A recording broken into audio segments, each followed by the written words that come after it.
Qué bueno, aleluya, de estar con vosotros esta mañana. Estoy con gozo de poder cantar juntos a aquel que se lo merece todo, toda la gloria y el honor, a nuestro amado Señor Jesucristo. Estoy agradecido a Dios por estar esta mañana aquí con vosotros. ¿Estás contento de estar? ¿Y de estar cerca de los que tienes al lado? Pues díselo. Alguno dice, qué bueno estar aquí para recibir, para compartir.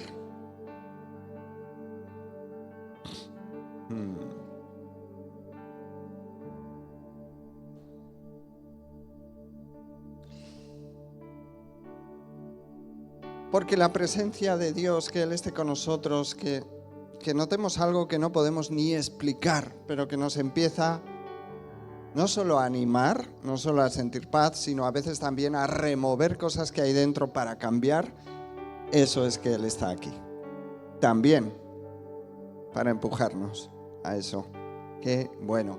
Os traigo saludos de todas las iglesias de Andalucía. He estado 5 días allá con los hermanos pastores, uno por uno prácticamente. Hemos tenido comunión, hemos tratado de ayudar, de empujar en algunas cosas y mucho cariño, muchos saludos. Tienen el recuerdo de las conferencias todavía y lo bien que os portasteis, lo buenos anfitriones que fuisteis. Así que traigo todo su amor. Y estamos todavía más unidos que antes. El Señor me empujaba a hacer eso y si Dios quiere pues continuará. Pero muchísimo más tiempo aquí, por supuesto, que es el lugar donde Dios nos ha puesto. Así que también quiero agradecer a Dios y animaros, agradeceros también por vuestra responsabilidad. Me comunicaron que fuisteis muy generosos, que se recogió la ofrenda para las misiones, para la misión de Paraguay, con la bendición de la cantidad de 1.370 euros.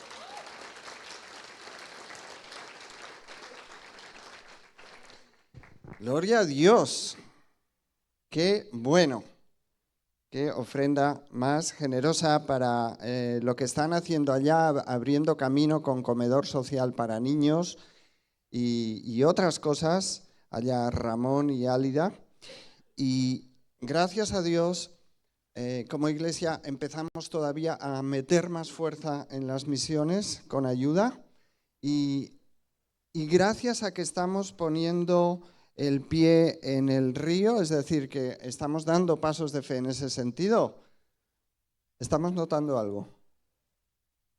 Dios nos está bendiciendo más financieramente. El año que viene, si Dios quiere, vamos a respirar mejor. Qué bueno cuando damos, cuando invertimos para el reino. Después se multiplica y podamos tener aquí también más libertad. Quiero compartiros algo. La historia está en el libro de Jueces capítulo 6. El título de la prédica es... ¿Queréis ponerlo? ¿Vais a verlo? Cavernícolas. Cavernícolas. Los Cruz 3. Ya vas a entender. Una generación después de la muerte de Josué, cuando las 12 tribus de Israel ya entraron en la tierra prometida que Dios les había dado, y Él cumple lo que promete, alrededor del año 1300 antes de Cristo, la situación de ese pueblo, de esas 12 tribus, era prácticamente de parálisis.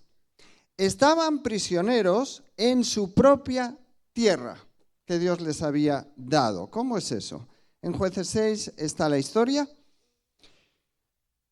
Tribus como los madianitas, los amalecitas y otras tribus nómadas del oriente entraban y les tenían sometidos a expolio continuo. Te lo explico, lo que ocurría era que de forma sistemática entraban en su territorio y les robaban todo. Después de toda una estación de trabajo en los campos, con los ganados, ya sabes, los que hemos plantado alguna vez tomates, berenjenas, trigo, maíz dulce, lo que sea, después de toda una temporada de trabajo y cuidado, cuando el fruto estaba a punto de ser recogido, entraban estas tribus y se lo desvalijaban todo, lo robaban y además destruían todo. El efecto era como si hubiera pasado una plaga de langostas, así se describe en el texto. Así que 7 años de esta situación, 7 años de frustración, de empobrecimiento. Sin embargo, cuidado, esa realidad no vino porque sí. Ese pueblo, las 12 tribus de Israel, decidieron voluntariamente abandonar, es decir, sacar de su corazón a Dios. Un Dios que les había sacado de la esclavitud una generación o unas generaciones antes y que les había dado una buena tierra y les había dado un lugar donde estar. Ellos decidieron sacar de su vida, de sus costumbres, de su deseo, de su devoción, de su hablar, de su pensar, totalmente a Dios de sus vidas. Así que no fue Dios quien les abandonó, sino que ellos abandonaron a Dios. ¿Qué pasó? Que simplemente no se pudo mantener la protección sobre el pueblo y la red de protección bajó. Entonces ocurrían estas cosas. ¿Cómo puede hablarnos eso a nosotros? ¿Cómo se aplica eso? Pues aquí encontramos el primer punto y la primera pregunta de hoy, y es esta. Estamos viviendo situaciones de empobrecimiento, no solo financiero, como consecuencia de nuestras decisiones. Lo cierto es que descubrimos, si buscamos bien, que en la palabra de Dios está repleta de consejos, de principios, de éxito, de prosperidad también. Toda la palabra de Dios está repleta. Por ejemplo, Jesús habla de que serán 3 veces felices los pobres en espíritu. ¿Y cómo es eso? Es decir, aquellos que reconocen su estado de necesidad, que no se ven sobrados, que quieren más, que se ven faltos.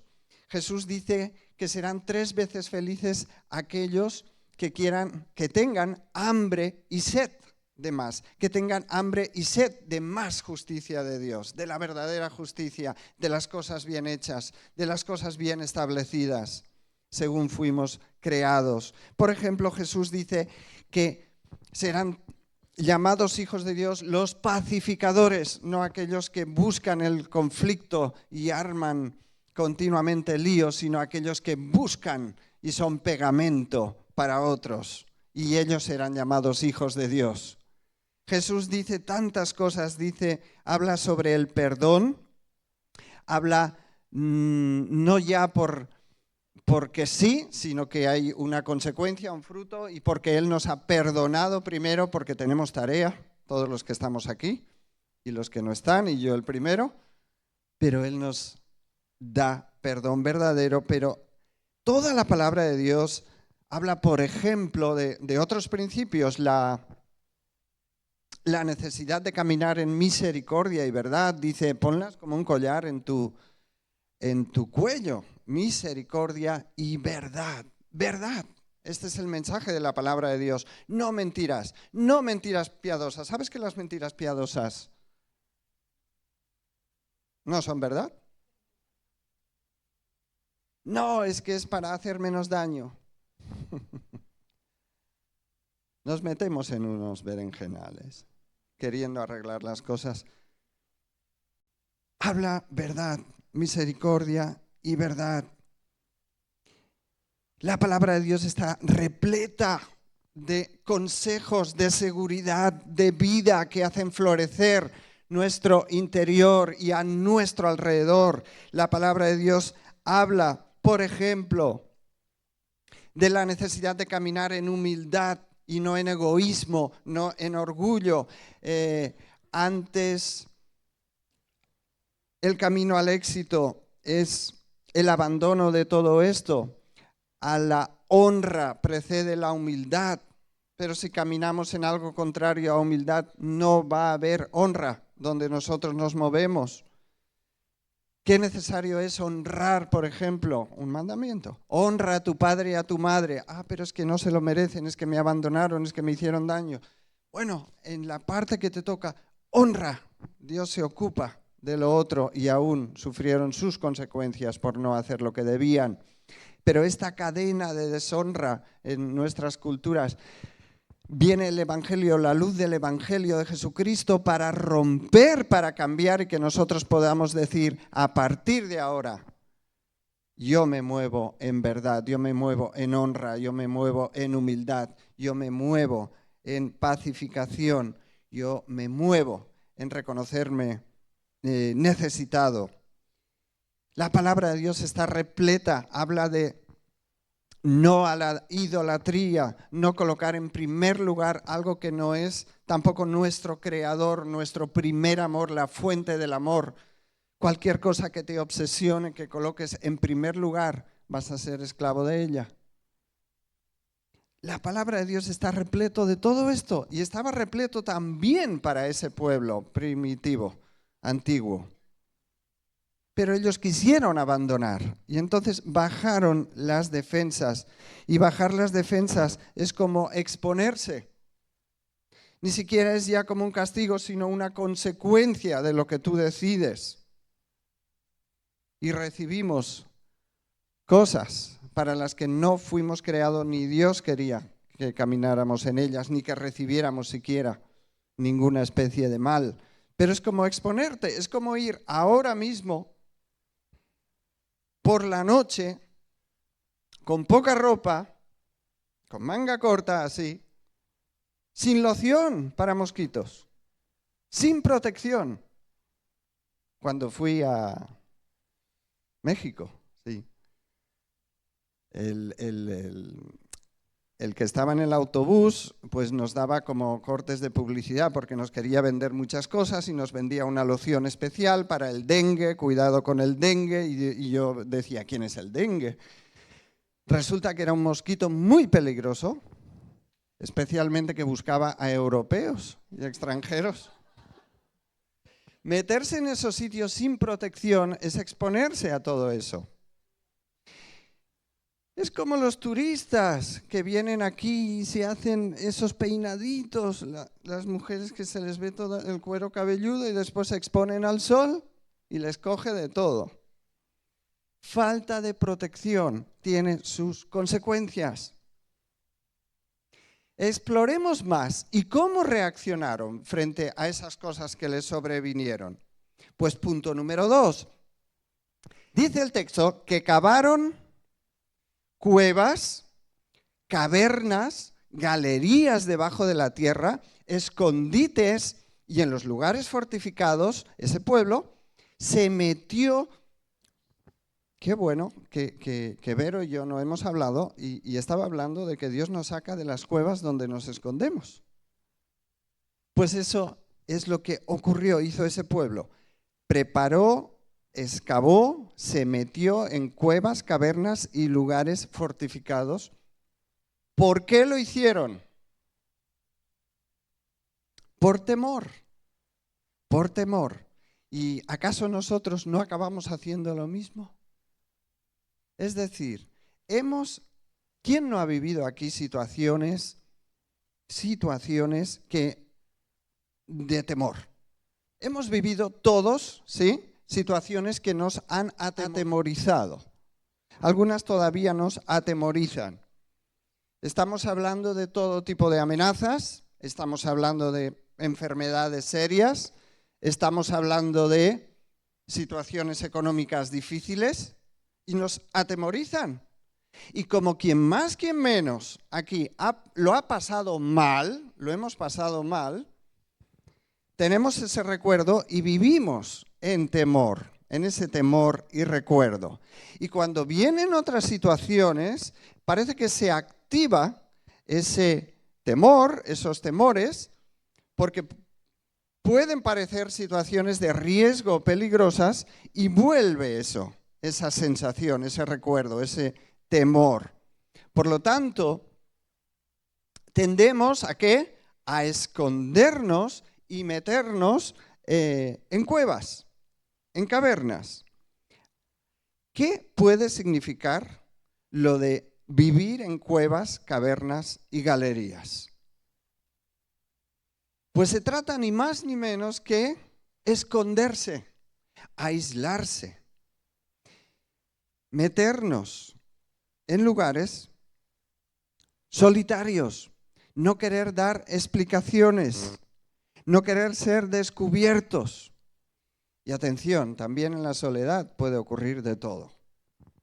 Tendemos a, de verdad, escondernos y quitarnos del medio. No, para nada no estoy hablando de la necesidad de tener momentos de soledad y de intimidad que todos necesitamos, sino de una forma, una reacción, una manera de vida crónica que distorsiona el principio original, uno de los principios para los que fuimos creados. ¿Y tú sabes cuál es uno de los principios para los que fuimos creados? Para vivir en comunidad. Génesis dice, no es bueno que el hombre esté solo. El Salmo 133 habla de lo bueno y delicioso que es estar junto con otros. Con los hermanos dice, mirad cuán bueno y cuán delicioso es habitar los hermanos juntos en armonía. Es delicioso, sobre todo si hay una paella por el medio. No, pero lo que experimentamos, lo que podemos llegar a experimentar, fuimos creados para estar en comunidad, para estar cerca unos de otros. ¿Y qué recogemos cuando estamos cerca unos de otros? Y estamos así. Recibimos ánimo. Yo he recibido y recibo ánimo. Recibo aliento. Recibo escucha. A veces hay que escuchar solamente a otro. Recibo aliento. Si son verdaderos amigos, recibo algún tirón de orejas. ¿Amén? ¿Sí? ¿Vosotros también? ¿Sí? Más la paellita, más lo que sea. Cuán bueno y delicioso, cuán necesario es habitar juntos. Y hay que ir buscando la armonía. Romanos 8:28 habla de la familia espiritual que Dios está formando, atención, de esta manera. Y el versículo dice, a quienes Dios conoció de antemano, les destinó desde un principio para que sean como su Hijo, para que Él, Jesucristo, sea el mayor entre muchos hermanos. ¿Qué te parece? Es un misterio formando esa familia. Por tanto, familia, comunidad, no aislamiento. Vivir en cavernas es lo contrario. ¿Qué puede significar vivir en cavernas? ¿Qué se hace en la caverna? No lo sé, no he vivido nunca, ¿no? Soy de otra época. ¿Qué se hacía? ¿Qué se hace en una caverna? Pues, para empezar, es como dejarse crecer el pelo más de la cuenta.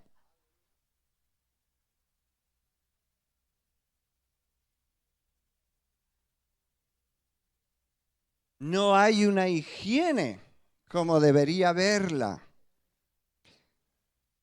Querida, si quieres probar el efecto, vete de viaje una temporada y cuando vuelvas a ver cómo está tu marido. No, hemos mejorado ya. No tener una higiene adecuada, abandonarse. Y esto nos habla de la necesidad de una higiene emocional, por ejemplo. Refrescarnos. Espero que todas las mañanas te laves la cara bien y uses jaboncito y demás, y ducha ahora en verano.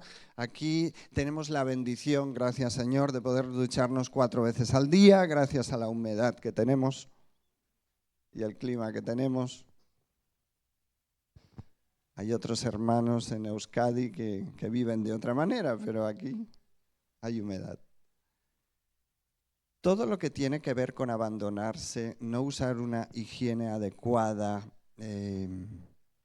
dejarse, porque estás solo y al fin y al cabo a quién le interesa, ¿no? Aire viciado en un lugar cerrado, en una caverna. ¿De qué te puede hablar eso?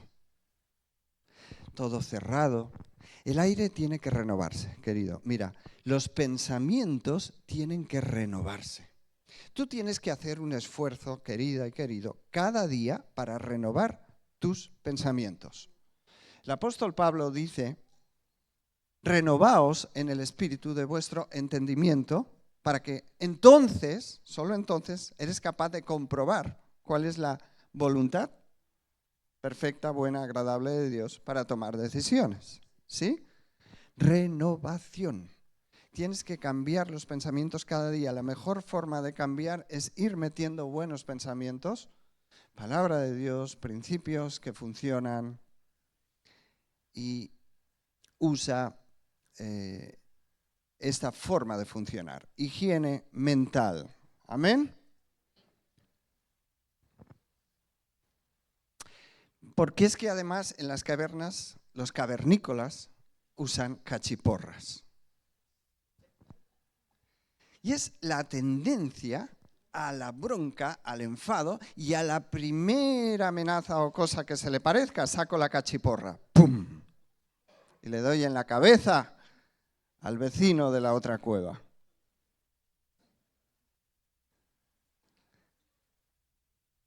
No estamos llamados para eso. El uso de la cachiporra tiene que cambiarse por otra cosa. Ni siquiera a veces accionamos, sino que reaccionamos. Y tú estás llamado a ser cabeza y no cola, a tomar una iniciativa sana, a no solamente a estar libre tú de la cueva, sino a ayudar a otros a ser libre. Así que dile al que tienes al lado: no seas un cavernícola.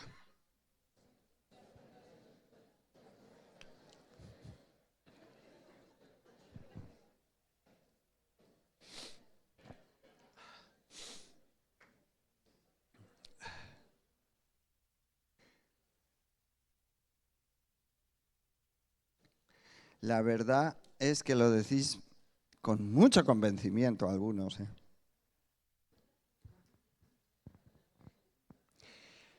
Volvemos a Jueces 6.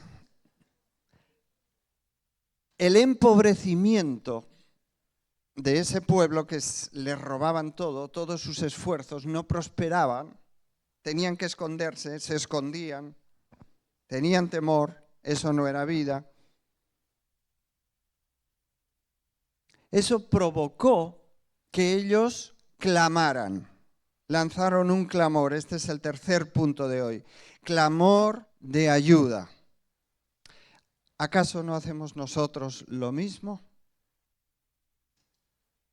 Y eso es bueno, clamar, por fin, pedir ayuda. Pero mira, no sería necesario llegar hasta estos extremos. No sería necesario llegar hasta el extremo de derrota total para pedir ayuda, aunque a veces no queda otra, es necesario. Y Dios lo aprovecha. Cuando hay derrota total y humillación total, hay reacción. Y Jeremías dice: clama a mí y yo te responderé. O sea que el camino está bien abierto. Viene clamor cuando estamos muy desesperados. Algunos se resisten y patalean y vuelven a inventar otra cosa y caminan en sus fuerzas y no que lo conseguiré. Sí, pero es que necesitas ayuda. No, pero yo es que puedo, yo controlo, yo... Se deshacen, se rompen todo a su alrededor y cuando ya por fin en la última esperanza dicen, vale, necesito ayuda. Entonces, la ayuda viene en camino, pero qué bueno hubiera sido aceptar la ayuda antes. Porque hay consecuencias, aún así, a pesar del poder de Dios, que durarán toda la vida por el gran deterioro. Clama a mí y yo te responderé. Necesitaban a alguien que les hablara, claro. Necesitaban como un profeta y un profeta.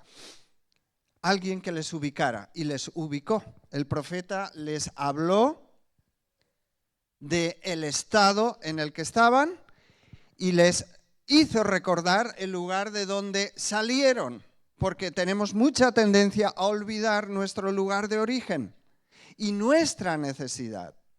Nos volvemos olvidadizos. Y ese profeta les recordó como la obra que Dios había hecho en ellos, de dónde les sacó, la vida de esclavitud en sí. ¿Cómo nos habla esto a nosotros? Es bueno no olvidarnos de dónde salimos, de la necesidad que tenemos, aún los que estamos empezando a conocer a Dios, no olvidar nuestro estado anterior, ¿sí? De la cantera de donde fuimos arrancados. ¿Recuerdas tú de qué te libró Dios? ¿Recuerdas tú dónde estabas? ¿Recuerdas cómo eras? ¿Recuerdas la necesidad que tenías? ¿Los dolores de cabeza que dabas a tu familia? ¿Recuerdas? No, es que lo recuerdo porque todavía lo estoy viviendo. Bien, pues clama. Clama porque hay poder en el único, en el Altísimo, en el Creador de todo, fuente también de amor. Dios les recordó y la tierra que les fue dada, esto también nos habla, pero mira, el espacio, las áreas, los pensamientos, la energía que en nuestra vida la ha ocupado nuestra esclavitud, nuestros hábitos, nuestras malas decisiones, nuestras cosas que han ocupado, hipotecado todo nuestro ser. Cuando Cristo Jesús viene y reconocemos nuestro estado, entregamos de verdad nuestra vida con rendición total.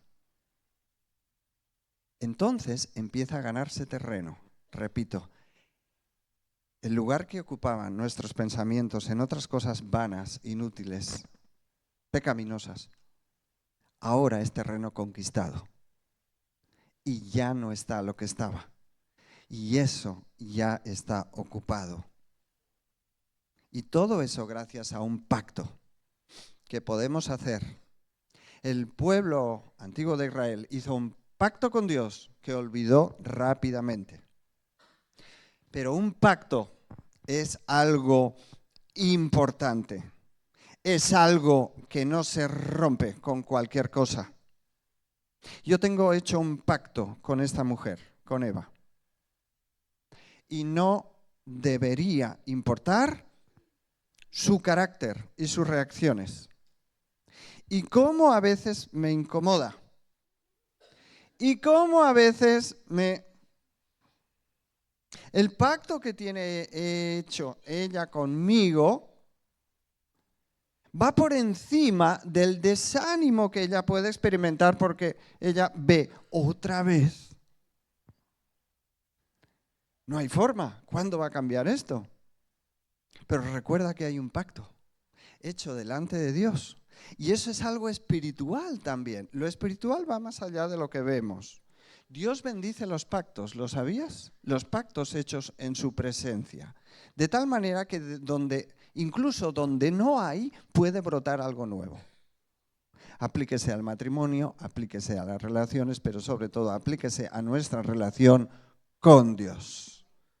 Pacto, no emoción duradera. Si me va bien, bien, sigo.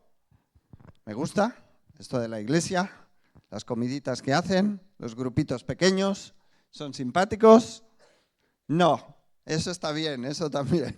Estamos hablando de algo profundo, pacto con Dios, personal. En la palabra está escrito, Dios mismo dijo al pueblo, me dejaron a mí fuente de agua viva y cavaron para sí cisternas rotas que no retienen el agua. ¿Para qué conformarse? ¿Para qué conformarse con agua estancada, pudiendo tener agua corriente? Mucho mejor que la de Benasal. Cristo es la fuente. Rápidamente, hay después un encuentro importante. Se produce un encuentro. Hay un personaje llamado Gedeón. ¿Cuántos Gedeones hay aquí? ¿Alguno se llama Gedeón? Sí. Gedeón. Alguien que pertenecía a ese pueblo oprimido. Y estaba haciendo algo, como muchos otros del pueblo, para el sustento familiar. Es decir, si tú lees el texto y le ves meciendo trigo en un lagar, es decir, en un lugar que no estaba destinado para hacer eso, era un lugar para vino y viña. Y está meciendo trigo ahí con la necesidad y el fin de despistar al enemigo medio escondido, como siempre, y viene un enviado de Dios a su encuentro y le dice, el Señor está contigo. El Señor está contigo. Si un enviado de Dios, aún si Jesucristo mismo se te apareciera, te preguntara ahora mismo personalmente a ti y te dice, Dios está contigo, pero si te apareciera a ti ahora mismo en esta etapa que vives, ¿qué crees que te diría? ¿Qué te diría? ¿Qué diría de ti? Es bueno pensarlo. ¿En qué estado estamos? A él le dice, el Señor está contigo. Y Gedeón replica, si Dios estuviera con nosotros, ¿por qué estamos como estamos? ¿Dónde están las promesas que dieron a nuestros antepasados y esas maravillas? Y además hace él una declaración, y es esta: Dios nos ha abandonado. ¿Te suena esa declaración? ¿No la hemos hecho nosotros muchas veces?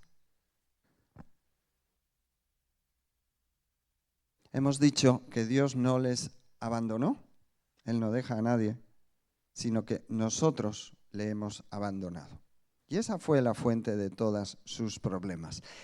En el versículo 14, el enviado de Dios dice a Gedeón, ve con esta tu fuerza para librar al pueblo de esa situación de opresión. Y es interesante notar que nombra la palabra fuerza. Y Gedeón mismo se pregunta a sí mismo, ¿no? Y dice, ¿fuerza? Yo no he notado nada, no ha funcionado nada hasta la fecha, hasta ahora. Pero él afirma, confirma, y necesitamos siempre a alguien que nos recuerde estas cosas, que nos dé confianza. Dios mismo es el que nos habla, a veces a través de algunos que están cerca, a veces a través de hermanos, ¿sí? Que nos dan confianza, que nos recuerdan estas cosas. Y Gedeón contesta, ¿cómo podré yo? El versículo 15 del 16 dice, ¿cómo podré yo rescatar a mi pueblo? Mi clan es el más débil de toda la tribu de Manasés, que era la tribu más pequeña, de las más pequeñas, y yo soy el de menor importancia de mi familia. ¿Cómo podré yo? Yo no puedo. ¿Quieres repetir esto? ¿Cómo podré yo? Es algo que decimos mucho o pensamos mucho. Soy el más pequeño, mi familia no está destacada, mi clan tampoco.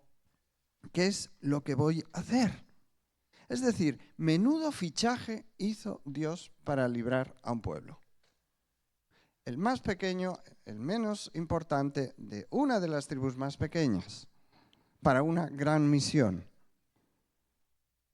Supongo que es como contratar a alguien, ir a robar panderetas y contratar a alguien que tiene un tic nervioso en las manos. O contratar de socorrista a alguien que no sepa nadar, ¿no? Dios hace unas cosas que no entendemos. Pero ¿sabes qué?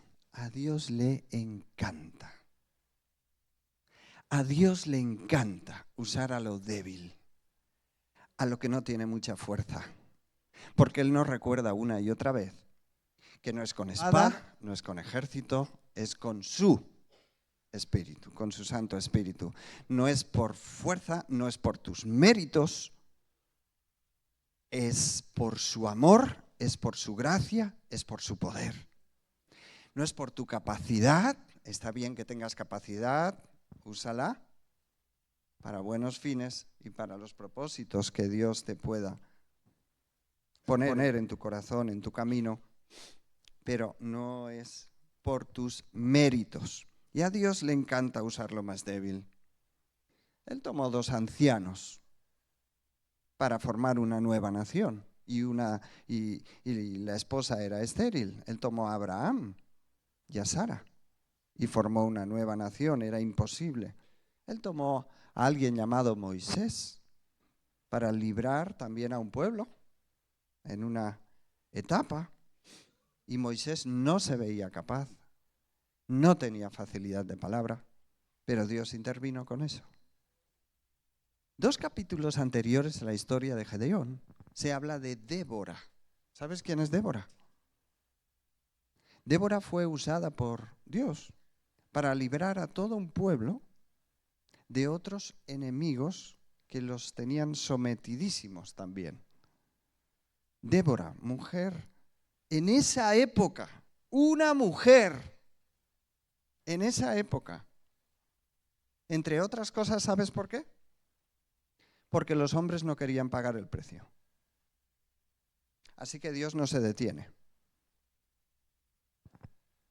Pone al frente a quien sea dispuesto para hacer su obra. Tomó a una jovencita de unos 14 años para traer al Salvador al mundo, María. Ya sabéis que en su genealogía hay algunas abuelas de Jesús hasta fueron prostitutas. Pero Dios repara, Dios restaura, Dios hace algo nuevo de lo que no era. No le importan las limitaciones, las miserias humanas, ni las tuyas, ni las mías. Para detener su obra tan solamente hace falta creer que puedes salir de la caverna, ser libre tú y ayudar a librar a otros. Amén. Este es el objetivo de esta prédica. Creer de verdad. Y la pregunta es, ¿querrás? Porque a esta lista que hemos dicho, empezando por Abraham, Moisés, Débora y tantos, a esta lista también estás llamado tú. Y estoy llamado yo. La pregunta es, ¿querrás? ¿Querrás salir de esa cueva de temores, a veces consecuencias por abandonar los principios de Dios? ¿Querrás salir de la cueva? ¿Querrás clamar y creer que Dios puede librar tu vida de opresiones y ayudar a librar a otros? Para esta lista estás tú llamado.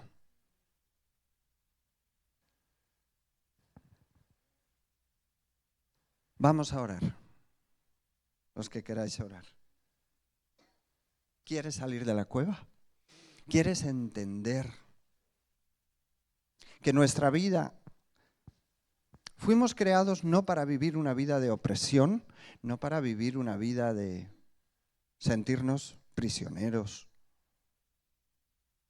Fuimos creados para caminar por unas sendas con protecciones de seguridad basados en los principios del Creador.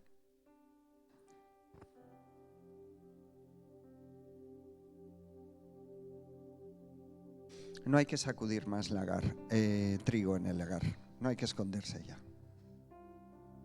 Dios tiene un camino ancho, pero hay que responder al pacto o hay que restaurar el pacto con Dios, ¿sí? Apenas, quizá has oído hablar de esto nunca, pero hay algo en tu interior que te dice, sí, este es el camino. ¿Sabes? Estos días viajé y a veces subo a personas también, así nos ayudamos con la economía durante el viaje, y subió a alguien y me dice, ¿a qué te dedicas? Y yo le dije, pues soy seguidor de Jesús, soy pastor evangélico. Y me dice, ¡qué guay! ¡Qué raro y qué guay! Dice, pero me interesa, porque yo estoy buscando la espiritualidad también, no la religión, sino la espiritualidad. Y empezamos a hablar. Y ella me hablaba de tantos caminos, y claro, hay muchos caminos para tener paz y para ir al Padre. Y yo al final, después de escucharla, le dije, Jesús dice, sí, la base también es Jesús. Nos dicen nuestros maestros que nos guían en nuestras meditaciones. Sabéis que hoy en día se está empezando a practicar mucho esto, que Jesús es la base también y el cristianismo. Y claro, es un camino más. Y yo le dije, Jesús dijo y dice, yo soy el camino. No dijo, no dice, yo soy un camino más. El que quiera llegar al Padre, es decir, solo a través de mí, llegamos al Padre. Jesús es la palabra. Jesús es cuando dice, todos los que estemos trabajados y cargados podemos descansar. El que dice que reconozca mi error, mi pecado. El que hace que renuncie a tantas cosas para tener por fin vida y descanso. Gracias, Señor. Los que queráis podéis un momentito poneros en pie y ayudarnos unos a otros para orar. Y vamos a tener el privilegio de participar ahora de los símbolos de la Santa Cena, pan y vino que va a conducir Eva. Pero vamos a hacer una breve oración y podemos ayudarnos unos a otros. Señor, ayúdanos a reconocer que necesitamos salir de la cueva, de los temores, del escondite. No tenemos nada que ocultar si estamos cerca de ti. Te necesitamos. Ayúdanos a creer que solo tú tienes poder, que solo en ti hallaremos vida, que tú eres la fuente de toda libertad. Volvemos a ti, ayúdanos a volver a ti y a restablecer el pacto. Gracias, Señor. Bendice este tiempo aún, que podamos entender mejor este tiempo de comunión con el pacto. En el nombre de Jesús. Gracias que eres nuestro libertador.